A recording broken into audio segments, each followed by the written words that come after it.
उनको मुसलमान राज का तो तजुर्बा था, लेकिन उनको हिंदू राज में क्या उनके साथ होने वाला है उसका कोई तजुर्बा नहीं था। तो उनके साथ गोल्डन टेम्पल में हुआ, जिस तरह से फ़ौज कशी की गई, जिस तरह से जरनैल सिंह भिंडरावाला और दूसरे साथियों को कत्लेआम किया गया, इसका उनको अंदाज़ा नहीं था कि पटेल ने जो वज़ीर दाखिला था इसने मुनासिब तहफ़्फ़ुज़ गांधी को मुहैया नहीं किया था। और बिटवीन द लाइन वो ये बात भी कहने की कोशिश कर रहा है कि इस मर्डर के पीछे पटेल भी था, क्योंकि पटेल वज़ीर आज़म बनना चाहता था और गांधी सपोर्ट कर रहा था नेहरू। वो सरापा एक महा आत्मा यानी ग्रेट सोल उसको बनाया गया, यानी उसको एक रिलीजियस फिगर बना दिया गया जो रोज सुबह को प्रार्थना सभा कंडक्ट करता था और जिसमें वो राम राज लाने की बात करता था। और उसके इस राम राज लाने के रवैये ने ही मुसलमानों में अदम तहफ़्फ़ुज़ को मज़ीद गहरा किया कि हमारा राम राज में क्या बनेगा। कांग्रेस के रेजोल्यूशन और कांग्रेस की अप्रोच ये थी कि हमने मुसलमानों को 1 इंच की स्पेस भी नहीं देनी। कांग्रेस की तरफ से जब जवाब आपको मिल जाए तो आप उस दरवाजे से, जब आपको कुछ नहीं मिल रहा तो फिर आप कहाँ जाएंगे। अगला दरवाज़ा अंग्रेज़ का था। सारी जो एक सनातनी हिंदू धर्म है उसकी तालीमात भी पेश करता था, भजन भी गाता था और रोज़ सुबह को वो ये काम करता था। तो मोहम्मद अली जिन्ना तो सुबह फजर की नमाज़ नहीं पढ़ाते थे, तो उन्होंने वो अचकन और शलवार पहन ली तो इनको एतराज़ हो गया। जी अस्सलाम वालेकुम, मैं हूं शहजाद चौधरी और आप देख रहे हैं पाकिस्तान नेशन टाइम्स। नाजरीन, एक बार फिर हम आपकी खिदमत में हाज़िर हैं। डॉक्टर इश्तियाक अहमद साहब के जो पाकिस्तान कैसे बना पर एतराज़ात की एक सीरीज़ है, उनके जवाबात के लिए आज हम हसन जाफ़र ज़ैदी साहब, पाकिस्तान के नामवर तारीख़दान, दानिश्वर और उस्ताद, उनकी खिदमत में हाज़िर हैं। आज जिन एतराज़ात के जवाबात के लिए हम हाज़िर हैं वो डॉक्टर इश्तियाक अहमद साहब की सीरीज़ का जो 3rd एपिसोड है, उसमें उन्होंने जितने भी एतराज़ात किए हैं या गुफ्तगू की है उस पर जनाब हसन जाफ़र ज़ैदी साहब, उनसे हम उनकी राय लेंगे। तो सबसे पहले तो मैं शुक्रगुज़ार हूँ हसन जाफ़र ज़ैदी साहब का कि उन्होंने कीमती वक्त में से वक्त इनायत फरमाया। बहुत शुक्रिया sir. Thank you sir. Doctor साहब ने अपने 3rd एपिसोड में जो एतराज़ात उठाए, उन्होंने कहा कि अंग्रेज़ों का जाने का कोई इरादा नहीं था, वो 30 साल मज़ीद अभी हिंदुस्तान पर राज करना चाहते थे। इसका सर क्या बैकग्राउंड है, इसका हिस्टोरिकल पर्सपेक्टिव में आप क्या कहना चाहेंगे? ये बिल्कुल सही बात है कि दूसरी आलमी जंग जब शुरू हुई है तो अंग्रेज़ों को और इत्तेहादियों को अपनी शिकस्त का इतना यकीन नहीं था जितनी आगे चल के हुई। तो जब तक इनका ख्याल ये था कि हिटलर सोवियत यूनियन पर हमला कर देगा तो उसके बाद हम अपने आप को, अपने माशी और अपना जो साम्राज्यी तसल्लुत है उसके अंदर रखने में कामयाब रहेंगे। लेकिन बाई 1943 जब लिलिथ को जाता है और वेवल उसकी जगह आता है, बाई दैट टाइम इनको बेसिकली सोवियत यूनियन ने तो पुश बैक करना शुरू कर दिया था हिटलर को, लेकिन इनके यहाँ अभी ये तासुर पाया जाता था कि हम अपने आप को माशी और साम्राज्यी एतबार से कायम रख लेंगे। लेकिन आगे चल के जब ये जंग का ख़ात्मा होता है तो उस वक्त तक सूरत हाल इतनी अबतर हो चुकी होती है इनकी माशी और जो सियासी गलबा, जो कॉलोनीज़ और जो तहरीक आज़ादी चल रही थी। और यहाँ ये अहम बात बताने की है कि ग़ालिबन पाकिस्तान कैसे बना, इमरजेंस ऑफ पाकिस्तान पर एक वाहिद किताब है जिसने शुरू के 100 सफ़हात इस पर डिवोट किए हैं कि आलमी पस मंज़र क्या था और बरतानिया का माशी दिवालिया किस तरह जंग के आखिर पे हो गया था, और फिर ये कि जो तहरीक इनकलाबी तहरीकें दुनिया भर में उठ खड़ी हुई थी उसके बाद फिर अंग्रेज़ को यहाँ से जल्दी में भागने का फ़ैसला करना पड़ा। तो ये ग़ालिबन पाकिस्तान कैसे बना ही एक किताब मेरी नज़र में है, जिसमें ज़ाहिर चौधरी साहब का जो पर्सपेक्टिव होता है कि डायलेक्टिकली चीज़ों को देखने के लिए आप टोटलिटी में चीज़ों को रख के देखते हैं और आलमी तनाज़ुर में जब तक रख के चीज़ों को ना देखा जाए आप चीज़ों को ठीक से समझ नहीं पाते। सर, डॉक्टर साहब ने फिर कहा कि कायदे आज़म और अंग्रेज़ों का बड़ा गठजोड़ था। फिर वो कहते हैं कि सितंबर में कायदे आज़म जो है वो वायसराय से मिले और उन्हें अपनी अहमियत का उन्होंने एहसास दिलाया कि हम आपका साथ देंगे वर्ल्ड वार में, जबकि कांग्रेस ने एहतजाज किया था और ये कहा था कि क्योंकि आप उसे इस जंग को फाशिज़म के ख़िलाफ़ जंग कह रहे हैं तो आप हमें पहले आज़ाद करें और फिर हम आपका साथ देंगे, जबकि कायदे आज़म जो है वो अंग्रेज़ों का बिल्कुल साथ खड़े हो गए थे। इसको सर आप कैसे देखते हैं? हम पिछले 2 एपिसोड्स में भी ये पस मंज़र, ये पर्सपेक्टिव सेट कर चुके हैं कि बर्र-ए-सग़ीर के इस पूरे तनाज़ुर में एक बहुत बड़ा गैप है हमारी अप्रोच में और डॉक्टर इश्तियाक साहब और इन्हीं की तरह के जो कोई थ्योरेटिकल सोशलिस्ट हैं उनके और हमारे दरमियान। ज़ाहिर चौधरी की जो हिस्टोरिकल मटीरियलिज़म और ऑब्जेक्टिव स्टडी है चीज़ों की, वो पर्सपेक्टिव आपको ख्वाहिश के तहत हिस्ट्री को देखने के लिए नहीं कहता, बल्कि जो ऑब्जेक्टिव रियलिटीज़ होती हैं उनको एनालाइज़ करने के हवाले से होता है। बर्र-ए-सग़ीर में ये कम्युनिटी और कम्यूनल जो एंटिटीज़ थी डिफरेंट, हर एक की अपनी अपनी जगह पे ये देखते हुए कि अब अंग्रेज़ जा रहा है या नहीं भी जा रहा और यहाँ डोमिनियन स्टेटस के तौर पे उसने कोई कॉन्स्टिट्यूशनल सेटअप देना है तो उसमें उसके लिए जगह क्या होगी, ये तसव्वुर कि ये सारी कम्युनिटीज़ जो हैं इनके दरमियान कोई कॉन्फ्लिक्ट, कोई कंट्राडिक्शन, कोई ऊंच नीच नहीं है, बल्कि सब जो हैं वो उनको बराबर, ये इस तरह के जो अच्छे अच्छे फ़िक्रे या जुमले डालकर नेहरू रिपोर्ट के अंदर तासुर देने की कोशिश की गई, उससे कम्युनिटीज़ को ये तासुर मिला कि यहाँ पर कांग्रेस अपनी मेजॉरिटी, जो कि बेसिकली हिंदू मेजॉरिटी का रूल होगा, उसको कवर करने के लिए ये सब बातें जो है वो कर रही है और कम्युनिटीज़ को कुछ नहीं मिल रहा। इसमें सबसे अहम कम्युनिटी जो सब कॉन्टिनेंट में सबसे प्रोएक्टिव थी वो थे मुसलमान, और जो नॉर्थ ईस्ट और नॉर्थ वेस्ट में मुस्लिम अक्सरियत थी वो सबसे ज़्यादा प्रोएक्टिव थी इस हवाले से ये जानने में कि अगले सेटअप में ये हमारे लिए क्या गुंजाइश है। इस पे हम बार बार बात नहीं दोहराना चाहते। तो लास्ट जो कोशिश थी साइमन कमीशन के सामने अपने मुतालबात रखने की और नए कॉन्स्टिट्यूशन फ्रेमवर्क की, वो थी ऑल पार्टीज़ कॉन्फ्रेंस और नेहरू रिपोर्ट। वहाँ से मायूसी पैदा हो जाने के बाद मुसलमान जो लीडर थे अक्सरियती सूबों के, वो भी, और जैसे हम पिछली दफ़ा जिक्र कर चुके हैं कि उनके दरमियान एक यूनाइटेड फ्रंट सिकंदर जनाब पैक्ट की शक्ल में और AK फजलुल हक के साथ और आसाम के सरसादुल्लाह और बाकी जो इलाक़ों के सरबराहान थे उनके साथ मिल के एक यूनाइटेड फ्रंट तश्कील पा गया था, जो फिर 1940 के रेजोल्यूशन तक मामलात आए। बात यह है कि ये 3 क़ुव्वतों के दरमियान एक तरह की मसल्लत समझ लें। एक कांग्रेस है लेड बाय हिंदू मेजॉरिटी, एक अंग्रेज़ हैं और एक मुस्लिम कम्युनिटी है जिसको अपने सेफ़ गार्ड चाहिए, तहफ़्फ़ुज़ात चाहिए। तो वो तहफ़्फ़ुज़ात जब बार बार रद्द किए गए कांग्रेस लीडरशिप की तरफ से, all parties conference, Nehru report से लेकर और फिर 36-37 के इलेक्शन और फिर जो आगे सारा सिलसिला चलता रहा, हर कांग्रेस के रेजोल्यूशन और कांग्रेस की अप्रोच ये थी कि हमने मुसलमानों को 1 इंच की स्पेस भी नहीं देनी। अब कांग्रेस की तरफ से जब जवाब आपको मिल जाए तो आप उस दरवाज़े से, जब आपको कुछ नहीं मिल रहा तो फिर आप कहाँ जाएंगे?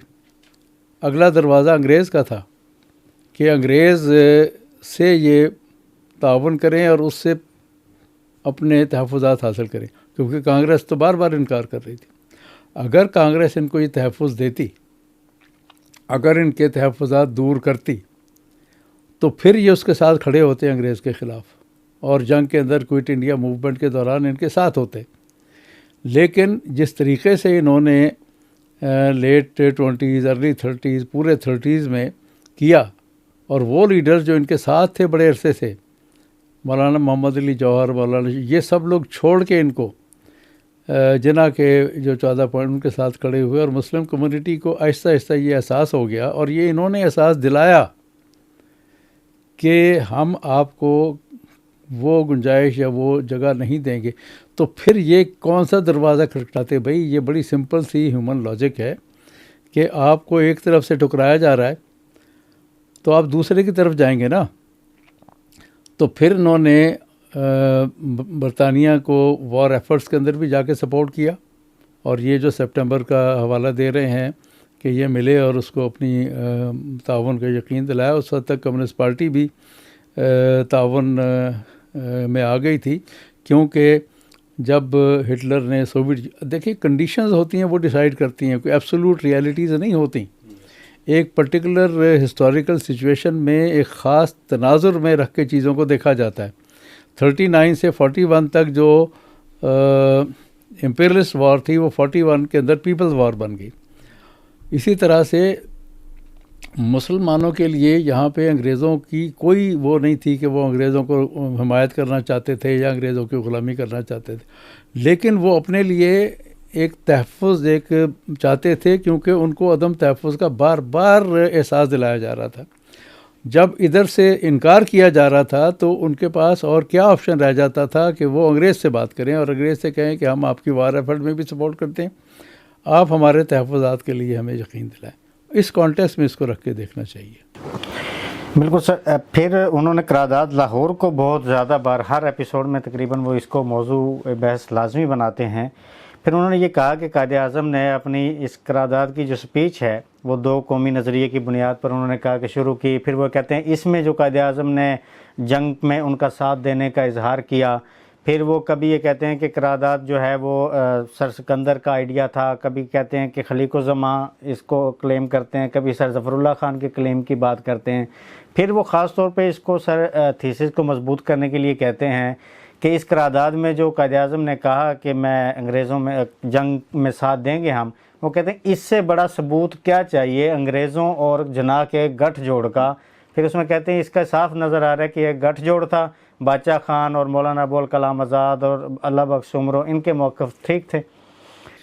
बिल्कुल, दो तीन चीज़ें आपने इकट्ठी कर दी हैं। इसमें सबसे पहले तो मैं ये वजाहत कर दूं कि ये जो कहानी घड़ी गई है ज़फ़रुल्लाह ख़ान के हवाले से, उस पर हम एक तफसीली वीडियो कर चुके हैं, और इस गलतफ़हमी को या इस प्रोपेगेंडे को फैलाने में बड़े अफसोस से कहना पड़ता है कि अब्दुल वली ख़ान जैसे एक सियासी तौर पे कद्दावर शख्सियत ने इतना बुरा किरदार अदा किया कि एक टोटली एक फैब्रिकेटेड स्टोरी उन्होंने बना के पेश की। तो वो लिंक आप दे दें, और उस लिंक पे जो सामीन अभी तक नहीं देख सके वो उसको देखें।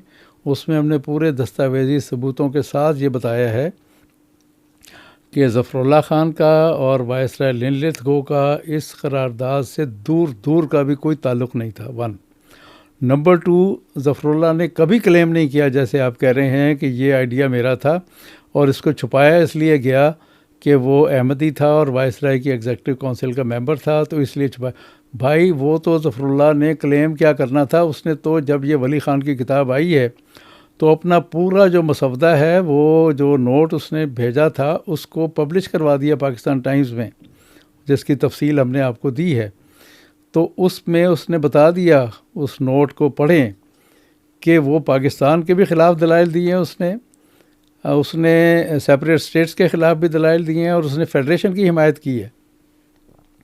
उसमें किसी जगह एक लफ्ज़ भी वो नहीं है जो इस रेजोल्यूशन में आया है, और जो सेपरेट स्टेट्स की बात है उसकी भी उसने मुखालफत की है, उसकी बुराइयां बयान की हैं। तो ज़फ़रुल्लाह का कोई क्लेम ही नहीं, पता नहीं आपने कहाँ से उसका क्लेम सुन लिया है और अब्दुल वली ख़ान पर आप ट्रस्ट कर रहे हैं। नंबर 2, जो बाकी लोगों के क्लेम्स हैं खलीक़ुज़्ज़मान के या बाकी लोगों के, वो मुख्तलिफ़ अंदाज से हैं। बेसिकली एक ड्राफ्टिंग कमेटी बनी थी 22 मार्च को करारदाद पेश होने से एक दिन पहले लाहौर में। उसके अरकान जो है वो हम डिस्प्ले कर देते हैं, देख लें। 25 अरकान पे मुश्तमिल कमेटी थी, जिसमें AK फजल यानी जो मुस्लिम मेजॉरिटी प्रोविंसेस के चीफ मिनिस्टर थे, अल्दो वो मुस्लिम लीग का हिस्सा नहीं थे, लेकिन जो 1937 में लखनऊ में मुआहदा हुआ था AK फजलुल्लाह के सिकंदर हयात और सादुल्लाह के दरमियान, उसके हिसाब से ये लोग भी इस रेजोल्यूशन को ड्राफ्ट करने के अंदर शामिल थे। और उसका मेन क्रक्स ये था कि जो हिंदू मुस्लिम मेजॉरिटी के इलाके हैं वहाँ पे रियासतें कायम की जाएंगी। सिकंदर हयात को बाद में उस वक्त इख्तिलाफ हुआ जब ये रियासतें के बजाय मामला पाकिस्तान की तरफ चल पड़ा, एक बात। दूसरी बात यह है कि ये जो 40 की करारदाद की तकरीर है ये पढ़ने वाली है। हर पाकिस्तान की इमरजेंस के हवाले से तलबा को इसको पढ़ना चाहिए। इसमें किसी जगह दो कौमी नज़रिया जिन्ना ने पेश नहीं किया। उन्होंने हवाला दिया है लाला लाजपत राय का, जो आर्य समाजी तहरीक के एक रहनुमा थे, लाहौर से ताल्लुक़ था उनका और बहुत ही मालदार शख्सियत थे। जहाँ वो दुनिया की भी सैर उन्होंने की और ये वो आर्य समाजी तहरीक के लीडरों में से थे। और आर्य समाजी जो लीडर था दयानंद सरस्वती, उसके फॉलोअर्स में से थे। और उन्हीं के साथ कुछ और हिंदू बुर्जुआदी के लोगों ने मिलकर यहाँ लाहौर में कॉलेज कायम किया, दयानंद एंग्लो वर्नैकुलर कॉलेज, जिसको लोग DAV कॉलेज कहते हैं, जहाँ आजकल इस्लामिया कॉलेज सिविल लाइंस है। तो उसमें किसी मुसलमान के दाखिले की गुंजाइश नहीं। तो दयानंद सरस्वती के फॉलोअर थे और उन्होंने जो हवाला दिया है जिन्होंने अपनी इस तकरीर में, वो उनके एक लेटर का हवाला दिया है जो लाला लाजपत राय ने उस वक्त के बंगाल के एक बहुत ही लिबरल लीडर CR दास को लिखा। उसमें उन्होंने ये लिखा कि ये जो मुसलमान हैं ये और हिंदू कभी भी इनके अंदर यूनिटी हो ही नहीं सकती, इसलिए कि इनका लिटरेचर मैंने मुतालिया किया है और उसके मुताबिक तो जो गैर मुस्लिम हैं उनके ऊपर मुसलमानों पे वाजिब है कि वो उनको कत्ल करें। तो ये कैसे हो सकता है कि हम ये ख़त जो CR दास के नाम लिखा, इसको जिन्ना ने अपनी उस तकरीर में पढ़ कर सुनाया। वो उस वक्त एक किताब में पब्लिश हो चुका था। ये बुनियाद थी दो कौमी नज़रिए की, जिसका इजहार लाला लाजपत राय ने 1924 में कर दिया था। उसी 1924 में उन्होंने लाहौर के एक अखबार ट्रिब्यून के अंदर भी एक मजमून शाया किया था जिसमें ये बात की थी। तो उसके बाद फिर ये बात रहमत अली ने और बाकी लोगों ने तो बाद में करनी शुरू की। बाकी ये अजीब सा आपका एतराज़ लगता है कि ये तो रहमत अली ने कहा था, आपने अपने नाम से पेश कर दिया। अब समझ में नहीं आता कि आपको दो कौमी नज़रिए पर एतराज़ है या इस पर एतराज़ है कि ये रहमत अली का था और इसको जिन्ना ने अपने नाम से पेश कर दिया। तो ये बहुत ब्रॉडर कॉन्टेक्स्ट है 1940 के रेजोल्यूशन का। हम इस पर पहले भी कई दफ़ा बात जो है वो कर चुके हैं। तो इसके बारे में क्लियर होना चाहिए कि उस वक्त तक जो एक अदम तहफ़्फ़ुज़ का एहसास और फिर लोगों में ये एक वेव फैलनी शुरू हो गई कि हमें अपने तहफ़्फ़ुज़ात लेने हैं, इसीलिए बहुत बड़ी तादाद में लोग यहाँ आए। और हम इसका ज़िक्र कर चुके हैं कि जो दिल्ली के एक मीटिंग का ज़िक्र किया इन्होंने, वहाँ पर जिस तरह से लोग आए थे, अब उस तफसील में हम नहीं जाते। तो मैं इस वक्त मुख्तसरन यही कहना चाहूँगा कि इनका, मुस्लिम लीग का या मुस्लिम लीडर्स का अंग्रेज़ों से ताउन की बुनियादी वजह यह थी कि कांग्रेस ने इनसे ताउन से इनकार कर दिया था। जी सर, फिर डॉक्टर साहब कहते हैं कि पाकिस्तान कैसे बना में जिन्ना की ये तकरीरें जो हैं वो शामिल नहीं की गई। फिर वो कहते हैं कि ये जिन्ना ने जो प्रेस कॉन्फ्रेंस की उसमें भी उन्होंने कहा कि ये हिंदुस्तान के तकसीम का एक प्रोग्राम है। तो आप पहले तो ये बताइए कि पाकिस्तान कैसे बना में जिन्ना की तकरीरों के हवाले से जो उनका एतराज़ है, क्या वो दुरुस्त है? फिर ये कायदे आज़म की, फिर आयशा जलाल को भी इसी में तनकीद का निशाना बनाते हैं कि वो आप मानते नहीं हैं कि तकसीम की बात हुई थी, लेकिन ये है। देखिए, हम इस पर बड़ा तफसीली जवाब पहले भी दे चुके हैं कि ये जिन्ना की तकरीरों का इसमें ज़िक्र है, लेकिन इतना तफसीली नहीं है क्योंकि ये तहरीक पाकिस्तान पर किताब नहीं है।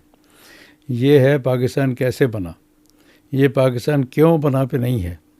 उस पे हमारी जो 10 जिल्दें अलग अलग हैं, पंजाब पे, सिंध पे, KP जिसको NWFP कहते थे, और बलूचिस्तान पर और बंगाल पर, वो अलग अलग जिल्दें हैं, उसमें वो पूरा पस मंज़र दिया गया है। सो ये जिन्ना की तकरीरों को हमने उनमें इस हवाले से किया है। ये तहरीक पाकिस्तान की, जिस तरह मुताले पाकिस्तान या तहरीक पाकिस्तान पे डॉक्टर सफदर महमूद की लिखी हुई किताबें हैं, ये उस तरह की किताब नहीं है। डॉक्टर साहब उस एंगल से इसको देखने की कोशिश कर रहे हैं। बाकी ये बात 40 में पाकिस्तान का लफ्ज़ नहीं था, लेकिन बाई 1941 कांग्रेस के अखबारों ने बार बार ये कहना शुरू कर दिया कि जनाब ये तो करारदाद लाहौर नहीं बल्कि इसमें तो पाकिस्तान का मुतालबा किया गया। तो बाई 1941 मुस्लिम लीग ने पाकिस्तान का लफ्ज़ अडॉप्ट कर लिया था और पाकिस्तान के हवाले से इन्होंने बात शुरू कर दी थी। और ये बात दुरुस्त है कि जिन्ना ने 41 की अपनी प्रेस कॉन्फ्रेंस में ये कहा कि हाँ ये बरसग़ीर की हिंदुस्तान की तकसीम का मुतालबा है। जी सर, फिर डॉक्टर साहब जो है वो ये कहते हैं कि कायद-ए-आज़म जो है इस करारदाद के बाद बहुत सारे जहाँ पे मुस्लिम अक़लियती इलाके थे वहाँ पर गए। उन्होंने वहाँ पे जो मुसलमान कहते थे कि आप जहाँ पे पाकिस्तान बनाने जा रहे हैं वो तो पहले ही पाकिस्तान है, हमारा क्या बनेगा। वहाँ पे उन्होंने कानपुर की स्पीच का भी वहाँ पे हवाला दिया कि जहाँ पे मोहम्मद अली जिन्ना ने कहा कि तुम 2 करोड़ को मैं ज़बह करवा सकता हूँ, तबाह करवा सकता हूँ, शहीद करवा सकता हूँ 7 करोड़ को आज़ाद करवाने के लिए। इस स्पीच पर सर आप क्या कहेंगे, जिस पर फिर वो यही एक बार आर्ग्यूमेंट करते हैं कि ये देखें जी ये इस तरह की सोच थी तो इस हवाले से बादशाह खान और फलां की सोच ठीक थी। बात यह है कि कानपुर वो इलाका था ना जहाँ पे ये उन इलाक़ों में था यूपी के जहाँ पे मुस्लिम अक्सरियत में नहीं थे। तो वो जिस स्टूडेंट्स के क्राउड को एड्रेस कर रहे थे तो sometimes you have to speak to the gallery, लेकिन वो नारे लगा रहे थे इनके हक़ में। जिन 2 करोड़ लोगों को वो बात कर रहे थे कि इनकी मैं कुर्बानी दे सकता हूँ, वही 2 करोड़ लोगों में से जो सामने बैठे हुए लोग थे वो उनके लिए नारे लगा रहे थे। उनको तो उनके ख़िलाफ़ नारे लगाने चाहिए थे, लेकिन ऐसा हमने नहीं देखा। ये जितने भी इलाके थे यूपी, बिहार, मध्य प्रदेश, ये जिसको सीपी कहते थे, और बॉम्बे, इस सब इलाक़ों में, अलीगढ़ ख़ास तौर से जिसका बहुत नाम लिया जाता है, वहाँ ये कहा जाता था कि हम जोग्राफियाई तौर पे उस मुल्क का हिस्सा नहीं होंगे लेकिन हम फिर भी उसकी हिमायत करते हैं। और मुस्लिम अक़लियत के सूबों से बहुत बड़ी हिमायत पाकिस्तान की रही है डिस्पाइट दिस स्पीच। तो इसको इतना बुनियाद बना के ज़्यादा इसको इशू नहीं बनाना चाहिए। ये एक जिसको कहना चाहिए ना एक इमोशनल उसके अंदर बात की, लेकिन जिन लोगों से वो मुखातिब हैं वो तो उनके हक़ में नारे लगा रहे हैं, तालियां बजा रहे हैं। सर उसमें ये कहते हैं कि लखनऊ में जो है वो कायद-ए-आज़म ने वो अचकन पहन ली थी और कम्यूनल और मजहबी लिबादा और लिया था, उसको वो कम्यूनल रंग देते हैं कि इसमें है। इस पर क्या कहेंगे? यहाँ मैं मुख्तसर यही बात कहना चाहूँगा कि उन्होंने तो अचकन पहनी और शलवार पहनी और टोपी पहनी, ठीक है। जो दूसरी पार्टी इंडियन नेशनल कांग्रेस का बापू था, जिसके लिए डिक्टेटर का लफ्ज़ ऑफिशियली इस्तेमाल होता था, वो तो सरापा मजहबी लिबादा ओढ़ लिया था। उसने लंगोटी बांध ली, डंडा पकड़ लिया, बकरी का हाथ में पकड़ लिया, चरखा चला दिया। वो सरापा एक महा आत्मा यानी ग्रेट सोल उसको बनाया गया, यानी उसको एक रिलीजियस फिगर बना दिया गया जो रोज़ सुबह को प्रार्थना सभा कंडक्ट करता था और जिसमें वो राम राज लाने की बात करता था। और उसके इस राम राज लाने के रवैये ने ही मुसलमानों में अदम तहफ़्फ़ुज़ को मज़ीद गहरा किया था कि हमारा राम राज में क्या बनेगा। उसमें वो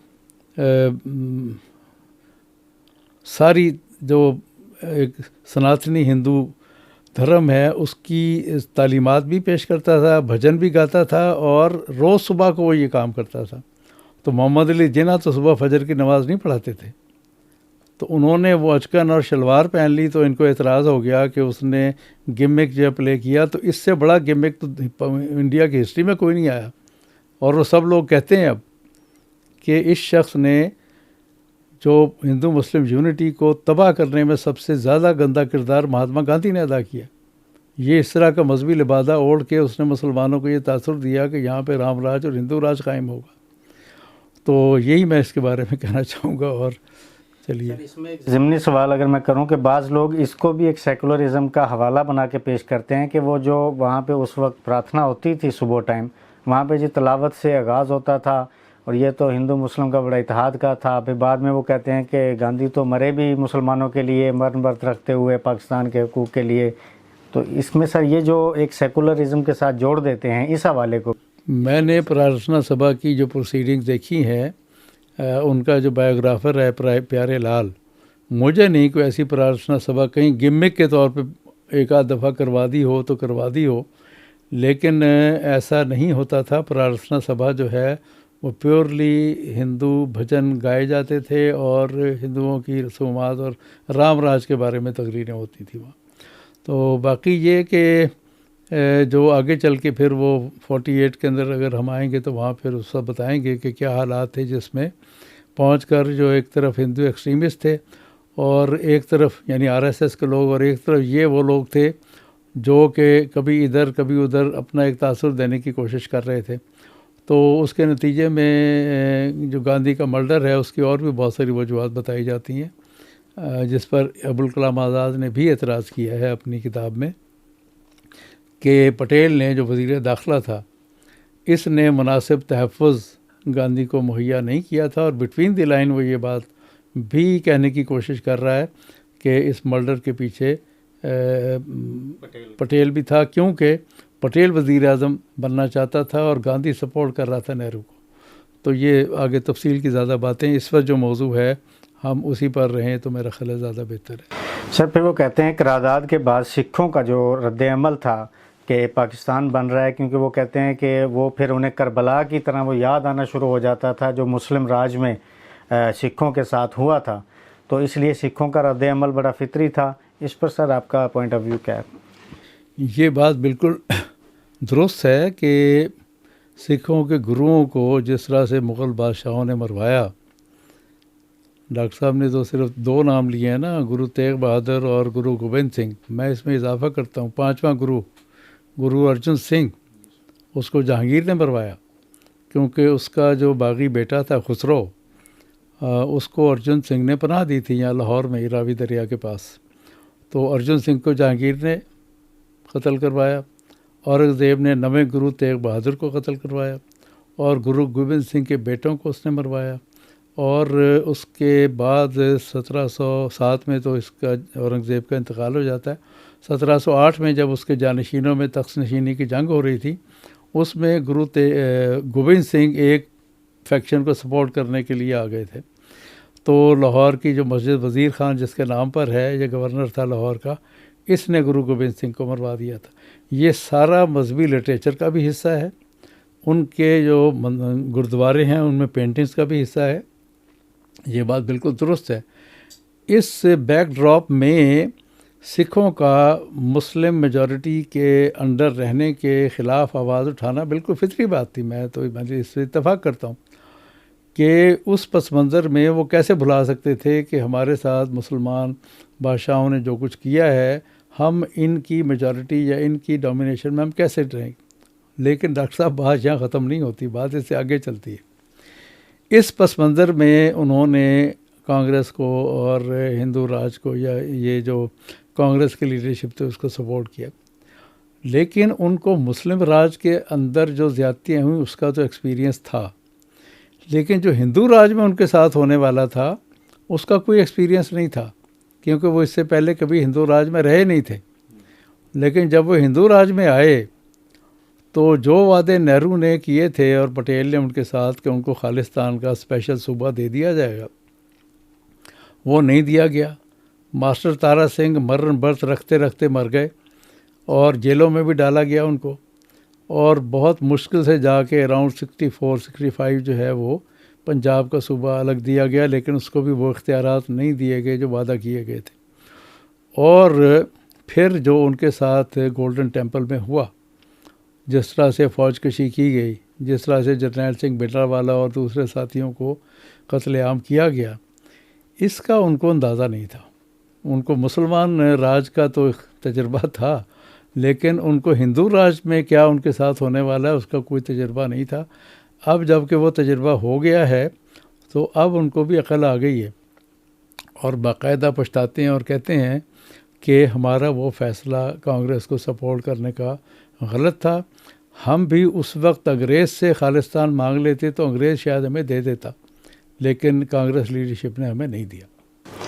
सर फिर एक रेजोल्यूशन जो है कम्युनिस्ट पार्टी ऑफ इंडिया 1942 में सितंबर में जो आता है, जिसे आधिकारिक रिपोर्ट के नाम की या रेजोल्यूशन के नाम से जाना जाता है, उसमें उन्होंने जो कम्युनिस्ट मौक़िफ़ है उसके बारे में जो डिस्कशंस की हैं उसके बारे में सर आपका पॉइंट ऑफ व्यू क्या है? ये 1942 का रेजोल्यूशन एक ख़ास तारीख़ी पस मंज़र में है कि कम्युनिस्ट पार्टी जो है वो वॉर एफ़र्ट्स में एक तो हुकूमत को सपोर्ट कर रही थी। दूसरी बात जो मेन वजह है वो ये है कि जो स्टालिन का पॉइंट ऑफ व्यू है या उसका थीसिस है अबाउट नेशनैलिटीज़ कि उनको राइट ऑफ सेल्फ डिटर्मिनेशन मिलना चाहिए, उस हवाले से इन्होंने उसको अप्लाई किया कम्युनिटीज़ के ऊपर। और पहली दफ़ा ये एहसास इनको हुआ कि हिंदुस्तान में कम्युनिटीज़ भी हैं और कम्युनिटीज़ को अपना राइट ऑफ सेल्फ डिटर्मिनेशन मिलना चाहिए। ये इस अधिकारी रेजोल्यूशन जो है वो कहा जाता है। और उसके बाद फिर जो कम्युनिस्ट पार्टी के मुसलमान अरकान थे उन्होंने फिर मुस्लिम लीग में आके काम करना शुरू कर दिया और मुसलमानों को फिर कम्युनिस्ट पार्टी के इन हलकों की तरफ से हिमायत मिलनी शुरू हो गई। तो ये इसका पस मंज़र है जी। सर, फिर उन्होंने एक कायद-ए-आज़म की तकरीर का जो मुस्लिम स्टूडेंट फेडरेशन की 1944 में उन्होंने तकरीर की थी, जिसमें वो कहते हैं कि कायद-ए-आज़म ने कहा कि अब कोई इज़्म नहीं चलेगा, यानी कि उनका सोशलिज़म से या कम्युनिज़म की तरफ इशारा है। और उन्होंने कहा कि कोई लाल पीला झंडा नहीं चलेगा, अब सिर्फ जो इस्लाम की गाइडलाइन है मुकम्मल ज़ाब्ता-यात की, उसी के मुताबिक जो है आगे हम अमल करेंगे। इस तकरीर को सर आप कैसे देखते हैं? ये भी इस तासुर में कि हमने कब कहा है कि जिन्ना कम्युनिज़म के हामी थे। हमारी किताब में, हमारे पूरे किसी भी बयान में उस वक्त कम्युनिज़म या सोशलिज़म का हामी ना तो मुस्लिम लीग में कोई था ना कांग्रेस में कोई था। कांग्रेस में जो 2-3 नाम हमने पिछले किस्त में लिए हैं, राम मनोहर लोहिया और जयप्रकाश नारायण और चंद लोग, बाकी तो नेहरू का सोशलिज़म पे हम कल बात इसके अंदर पिछले एपिसोड में कर चुके हैं। तो ये एक अलग टॉपिक बन जाता है कि सीपीआई जो है वो अपनी डेप्थ क्यों नहीं बना सकी सब कॉन्टिनेंट में, और कम्युनिज़म एक पॉपुलर वेव जो है वो क्यों नहीं बन सका। उसकी बहुत बड़ी एक वजह ये थी कि वो कम्युनल क्वेश्चन को ठीक से एड्रेस नहीं कर पाए थे। चुनाचे ना तो कोई कम्युनिस्ट मुस्लिम लीग में था, ना अकाली में था, ना ही वो कांग्रेस में था, ना ही वो अम्बेडकर की जो पार्टी थी उसमें था, किसी भी कम्युनिटी के अंदर, क्योंकि कम्युनल क्वेश्चन इतना हावी हो चुका था कि सब के नज़दीक कम्युनल एग्जिस्टेंस और कम्युनल एग्जिस्टेंशियलिज़म या कम्युनल एग्जिस्टेंशियल थ्रेट वो सबसे ज़्यादा अहम हो गया था। हर एक को अपनी अपनी फ़िक्र पड़ गई थी, हर कम्युनिटी को, कि ये जो अब नया कॉन्स्टिट्यूशनल सेटअप बनने जा रहा है, अंग्रेज़ के होते हुए से शुरू हुआ और फिर अंग्रेज़ के जाते हुए, उसके अंदर हमारा क्या बनेगा। यहाँ मैं फिर एक दफ़ा वजाहत कर दूँ, पहले भी कई दफ़ा कहा है कि सब continent was not a country. सब कॉन्टिनेंट जब अंग्रेज़ आया है तो यहाँ पे कोई 15-20 के करीब पॉलिटिकल एंटिटीज़ थी।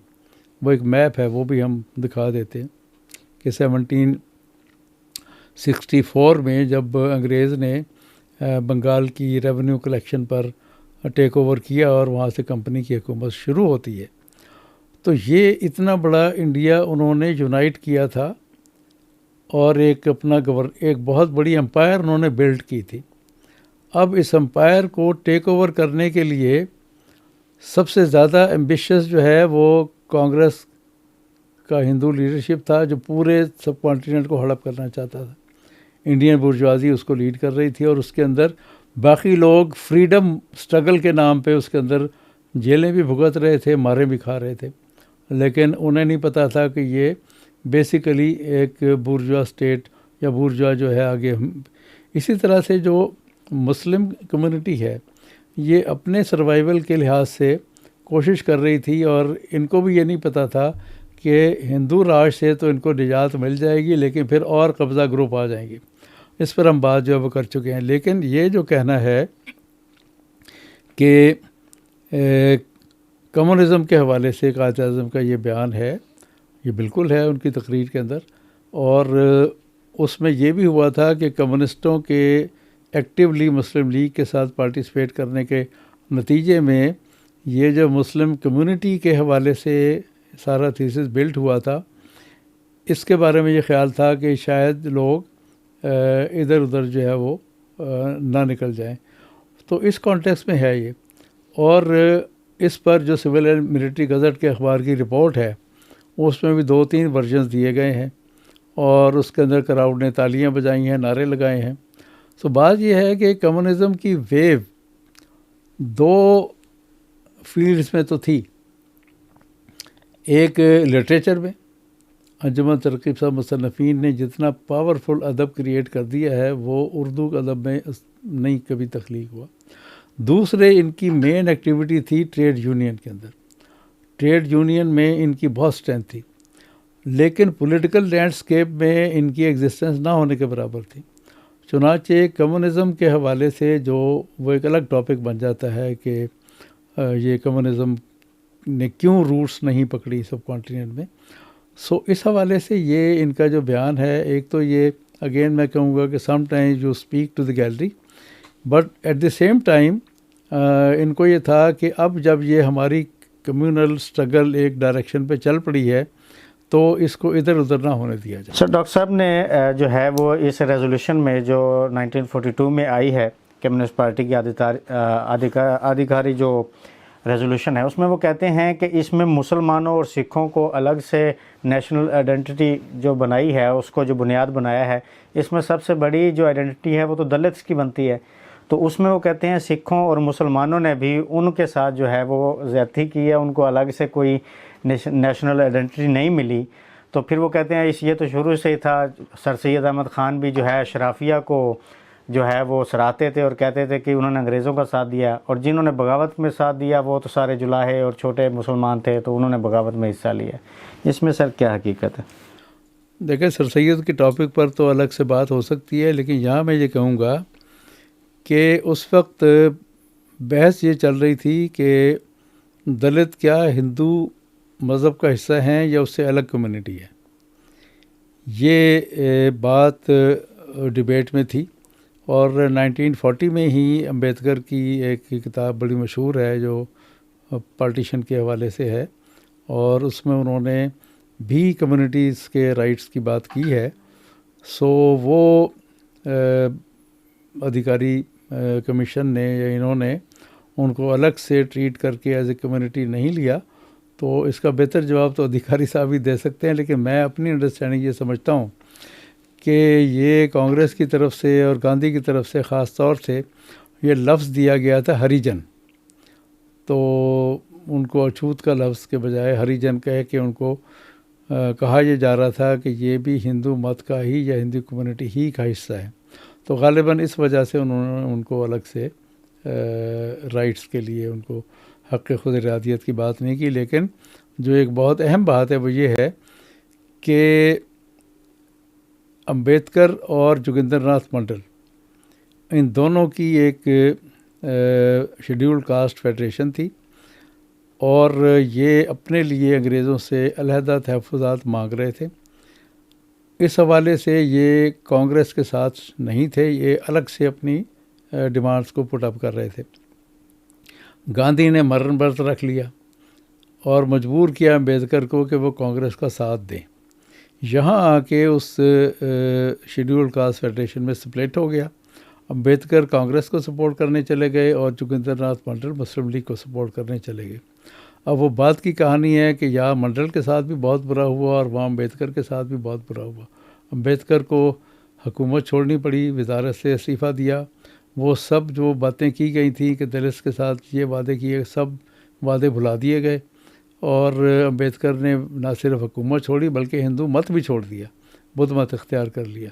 तो इसी तरह से जोगिंदर नाथ मंडल के साथ पाकिस्तान में उनको वज़ीर क़ानून बनाया था मोहम्मद अली जिन्ना ने, लेकिन लियाक़त अली का दौर जब शुरू होता है तो एक अजीब तरह की डिस्क्रिमिनेशन शुरू हो जाती है, और हिंदू मुस्लिम रॉयट्स जब होते हैं बंगाल में तो जोगिंदर नाथ को वहाँ से छोड़ के आना पड़ता है कलकत्ता, और उनकी आखिरी उम्र बहुत ही कस्म पुरसी के अंदर गुजरी। कलकत्ता वाले उनको पाकिस्तान का एजेंट समझते थे और पाकिस्तान में उनको जो है वो हिंदुओं का एजेंट समझते थे। तो ये है मुख्तसर इसके ऊपर। Thank you so much sir, बहुत शुक्रिया जी। नाजरीन, ये थर्ड एपिसोड का जवाब आपने ज़रूर समाअत किया होगा। जो भी सियासत, सहाफ़त या तारीख़ के मौज़ूआत में दिलचस्पी रखते हैं वो अपना फ़ीडबैक ज़रूर दें। नेक्स्ट डॉक्टर इश्तियाक अहमद साहब के जितने भी एतराज़ात हैं, जितने भी उनकी सीरीज़ एपिसोड्स की है, उसके वक्तन फ़वक्तन हम जवाबात आपकी खिदमत में हाज़िर करते रहेंगे। बहुत शुक्रिया।